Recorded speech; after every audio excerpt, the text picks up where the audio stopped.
Hi everybody, and welcome to my first video. I'm doing this video for the My Pink Stamper design team call in January 2011. Can you believe it? 2011. And I've decided what I'm going to do. Sorry there, I'm new at this whole thing. This is my first video. What I've decided I'm going to do today, the challenge was to make a card, scrapbook, page, or other Cricut project with your favorite cartridge. You had to use pink, green, brown, and an optional color of your choice. Well, I just happened to get Birthday Bash for Christmas, and I'm super excited to use it. So what you'll see right here is I have all my colors loaded. These are all Stampin' Up! Quality papers. I love them. They're good consistency. They hold up well and they look well. So what we're going to do is we're going to do the elephant right here. Isn't he super cute? He is so adorable. He is basically the reason I wanted this cartridge. I saw it done on one of the Hello Thursday Girls pages, and I'm like, okay, I have to have it. The elephant's too cute.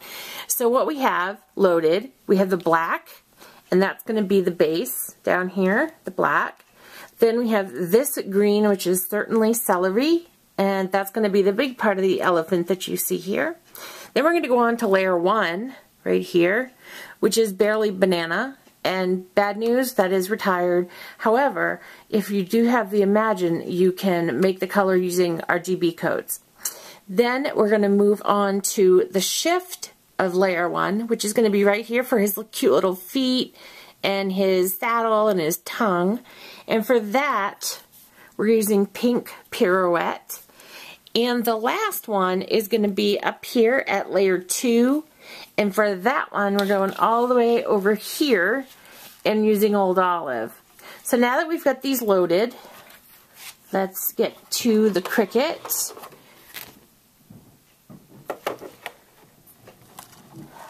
Okay, so here we are. Pardon the workings here.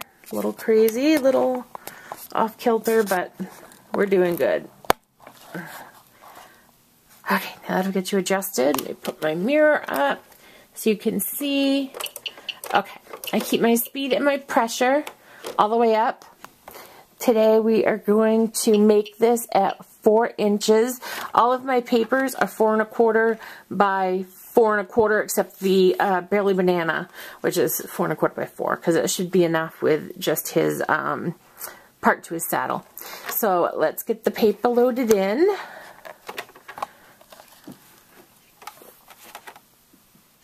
Okay, everybody, so now we've got our mat loaded with the paper on it, and we're ready to make our first selection.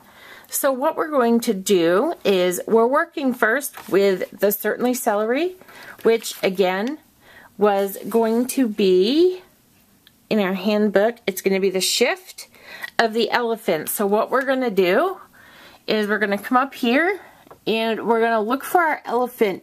The new thing in the guidebooks, it's great because it gives you, let me zoom out and show you, gives you a little key right there. Hopefully you can see that and it's not too foggy or diluted.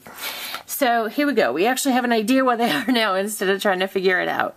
So we're going to make sure to hit our shift, our elephant, and if you want to see it, you can come over here and verify visually. There we go. That's what we want. So we're going to come on over and we're going to hit cut. This is a brand new mat, so hopefully everybody will cooperate today.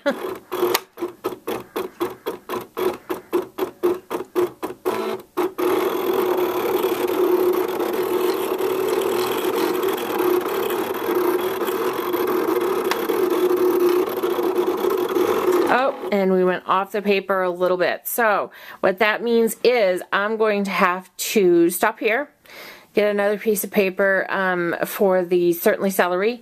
It was a little bigger than I had planned.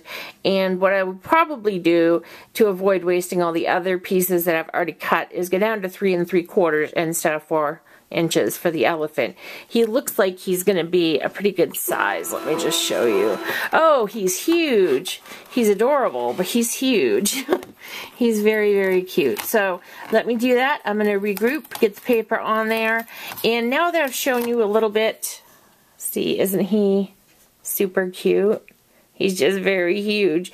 I'm going to regroup, get a new piece of paper, and then I'm going to finish cutting out all the other pieces for the elephant now that I've kind of shown you where they go. And then when we come back, I can show you how to assemble it. Okay, so now we have our pieces that have been cut out. I like to keep the handbook up where I can see it to make sure I do the pieces correctly, because it's a real bummer to have to go and cut pieces out again and again and again, and it wastes paper. And if you use high quality paper, picture ink, Stampin' Up, Close to My Heart, all those, it gets kind of expensive. Any paper is expensive, but you know what I mean. Okay, so we have, this is going to be our base. Okay, this was the elephant we first did, and I don't know about you guys, but I end up using about 3 or 4 different adhesives, because you want to, I like this one, because it covers a lot of space, but I also, I never seem to use my ATG. For some reason on this size, I don't use it. I don't know why. I think it's a little too big. I get nervous I'm going to get glue everywhere. So, but I end up getting glue everywhere anyways.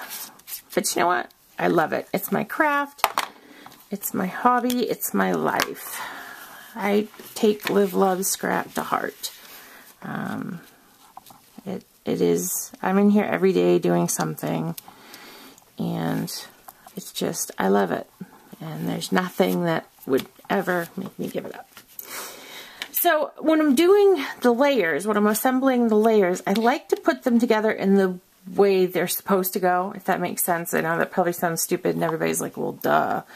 But, you know, sometimes you have to skip that because the layer may not layer right if you do it that way, if you know what I mean. And also, even though I love my craft, I have huge, huge hands. So I like to use, you'll see my little tweezer bees. Those things are good for everything, man. I mean, those things just rock. I love my tweezer bee scissors. I love my tweezer bee tweezers. I just love tweezer bee, I guess. They're my go-to folk. See, like this, his little tail, and when we get to his little toes. I don't know if I should say he or her, or I don't know. I don't know. The pink. The pink doesn't matter. Everybody can wear pink, right? Pink goes. Used to be a girl thing, but now everybody's doing it, wearing pink. I thought these were cool when they were printing. I couldn't figure out what it was at first. I'm like, why are there lips? But it's actually his little tongue. So it's really cute. But it's funny when the pieces print up. Sometimes you look at it and you're like, what is that? So just being a little crazy me. Alright, my tweezer bees need the Gorilla Glue again. The pieces come off. I don't know if that happens to you guys, but I called and asked them if there was anything they could do, and they said the only thing they could do for me was advise me to buy a new pair. So I decided that I could figure it out and make them last just a little bit longer. You know how that goes. There's so many cool things that come out and you want them all. But you can't get them all, unfortunately, right when they come out. Most of us anyways. I know there are some that are very fortunate and can do that, and that is fabulous. That is awesome. And I'd love to be you. Anybody wants to adopt me, just let me know. That would be great. A craft adoption program.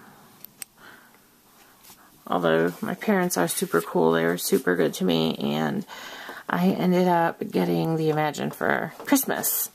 So, but I did end up, I got it for Christmas, but I got it in September when it first came. My mother wasn't going to be mean and torture me, so that I had to wait. So that was good. Okay, so here we go. These little on here. Just looking, seeing how we're going here. Okay. Picture looked at first like it went that way, but then no. Alright. And the last piece, see what I mean? Some of them, you gotta really pay attention to the layers because the ear is gonna go over part of this. So if you put the ear on first, it wouldn't have worked. So it's good to go in the, you know, the sequential order. So that, oh, I'm sorry, I keep bumping into you. So that you can make sure you get the pieces right. And that, again, is why it's always good to have the book. No matter how seasoned you are. I've been doing this for 7 years now. And no matter how long you do it, you can always make mistakes. You always make mistakes. But the good thing is, you can never do anything wrong. You can always fix it if you want to, but whatever you do comes from you, and that's never wrong. So what we're going to do is, I decided I'm going to use our cute little elephant. Let me hold him up. How super cute is he? He is probably going to receive some stickle love. Okay, so we've done him. Now we're going to move on, and I've decided I'm going to do a big scallop and put him in, have a circle and a scallop. So I'm going to cut that out, and I'll be right back with you, okay? See you in a minute.